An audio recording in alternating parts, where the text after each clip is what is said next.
I want to start with you on CPI today, the big day for data. First, are you buying these numbers because these are from BLS? Yes, I'm buying the numbers, and I want to amplify a little bit what Romaine said. Yeah. This wasn't a bad report or just an okay report. It's a very good report, and let me explain. The core, the CPI came in at 2.7%, which seems significantly above target. But in fact, the Federal Reserve uses another gauge called the Personal Consumption Expenditures Index. We love the PCE. And that one runs 0.2 to 0.4 lower. Okay, so we get closer to target. Next, if you look at the annualized based on a 6-month basis since Trump took office, you know what it is, Joe? 1.9%. 1.9%. So then when you dive into the individual numbers, you had energy prices down. That's a very big deal. You had food prices flat. That's good. Shelter costs were up, but that's a mirage because the way the shelter costs are calculated, it's very much a lagging indicator. If you look at like the private rental surveys, you can see that those costs are coming down, in part because they're coming down, but also because we're dealing with the surge we had in rents from the surge from the Biden illegal immigration. So all of this is pointing to a really beautiful situation with inflation. And the message to too late Powell, too late Jay Powell, is come on. And the other thing is the things that went up. If you look at the things that had a little bit of bump in them, airlines, used cars, things like that, none of that's tariff related. And so, again, we saw a big jump in services, in fact. It wasn't goods prices in many cases, which I'm guessing you feel as vindication in this case. But I want you to hear from a guy named Stu who I talked to. You know Stu Leonard's grocery chain up in the Northeast? You may or may not. Let's hear from Stu. Sure. Stu is having trouble, he said. Prices have started to go up a little bit. He's wondering where the line is and whether he has to pass some of this on to his customers, just to go to ground to a small business owner. Listen to Stu Leonard Jr. from earlier tonight. Right now, what we're just trying to do is navigate. We're eating a little bit of the margin, and we're already on thin margins in the supermarket business. So we're eating some of it. I can't eat it forever. We're hanging by our fingernails right now. I mean, we can't do this forever. And I'm hoping all of Trump's tariff deals and everything will work themselves out. And I'm hoping we'll go into the holidays with, like Trump said, low prices. That was from last week. And by the way, this is not, he has no problem with Trump. He doesn't even seem to necessarily have a problem with tariffs in concept, but he's dealing with his reality. What would you tell him to anticipate in the next 6 months? Because you saw him hold him by his fingernails. He's going to be selling a lot of food with people having bigger incomes. You know, again, kind of just reflecting on the report that you showed while I was sitting here, it's like they're saying, well, it's either the consumers are going to eat it with inflation or the producers are going to eat it. But the third possibility is the one which actually historically shows is the case.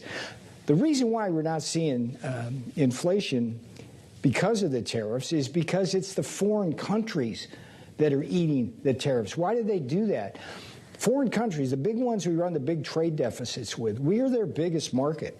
Okay? If they can't sell to us, they're in trouble. Do they pay it by giving it to their companies, or how do they? Their companies have to eat it. Where's the check? The companies earn less profits at the expense of we win, they lose. You saw the Goldman research on that, right? It got the president pretty upset today. Goldman found, according to its research, that consumers in the U.S. have absorbed about 22% of tariff costs. Businesses, 64%. You're saying that's just not true. The only entity which has less respect in terms of their data than the BLS these days is Goldman Sachs. I mean, think about it, Joe. It's like the advantage I have is I was here during the first term of Donald Trump. And everybody was saying that we were going to have this wild, out-of-control inflation. The Wall Street Journal personally, twice in lead editorial, said there was going to be a Navarro recession because of tariffs. This never happened, and Goldman Sachs was one of the big voices that was always doing the panic and inflation kind of thing. I just don't trust their numbers. And the reason why the American public shouldn't trust their numbers is because their numbers are usually wrong. And yeah, I had to fight, interestingly enough, in the first term.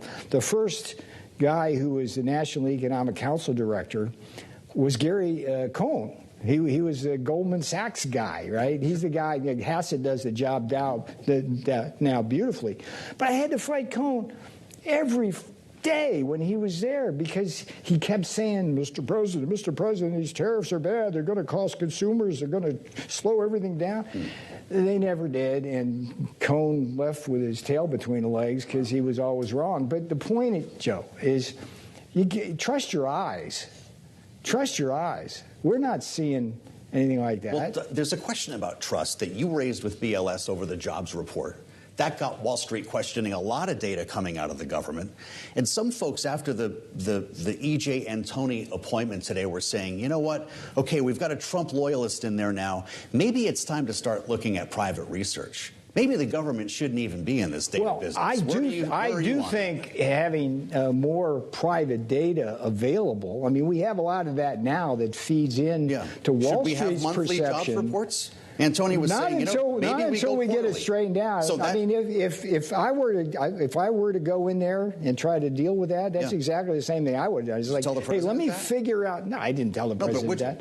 No, but I'm telling him right now. He's watching your show. It's like the point here, Joe, is if you look at the arc of the BLS data going back to 2018, they consistently got things wrong in ways which punished Trump. Okay? I mean, it's very clear. The 2018 tax cut was working beautifully. They had bad data that said it wasn't. And then in the Biden years, they created 1 million. I mean, you can't even wrap your head around this. 1 million phantom jobs that they hadn't had to erase after Donald Trump got elected in February 2025. Those didn't really exist, but they were designed to prop him up. And then that was the August revision, though, right? Was that was the one. That was the August revision, the August 24 revision, I think. No, there was. Look, there was yes, but they didn't complete the whole wipeout until February. I want to ask you about Jay Powell before they wrap us. The president says today he might sue him, might sue the Fed chair over the renovation that's happening at the Fed building here in Washington. Is he serious, Judy? The Powell Mahal, is that what they call it these days? So come on. It's like the American people deserve better. They deserve better from Jay Powell. They can't manage. Heck yes. Yeah? Yeah. I mean, look, it gets your attention. It's like, what is he doing there? He's spending the taxpayers' money on not watching costs. It's beautiful. You contrast with him the way Donald Trump does things in the White House. He's undergoing a major renovation. He watches every penny.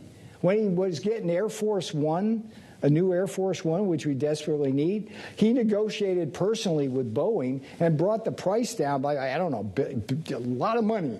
A lot of coins. So the point with Powell, my beef with Powell is basically if you look at performance, he's had 3 major blunders in the 6 years he's been there, which have cost this economy tens and tens of billions of dollars and over a million jobs. But just lastly, Peter Navarro, sure. is this the most recent attempt to get him to leave, or this is a lawsuit that's going to be? I'm not getting in the middle of that, but I'm going to say to the American people.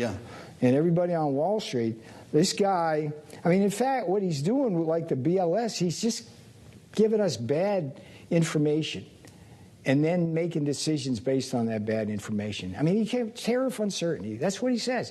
There's no uncertainty. We're seeing the data, Jay. Get with the program. He never minces words. Peter Navarro. I'm from California. You call the Fed chair dude? I don't know if that's happened before on Bloomberg. White House senior counselor for trade and manufacturing. Peter, thank you for always coming over to talk to us.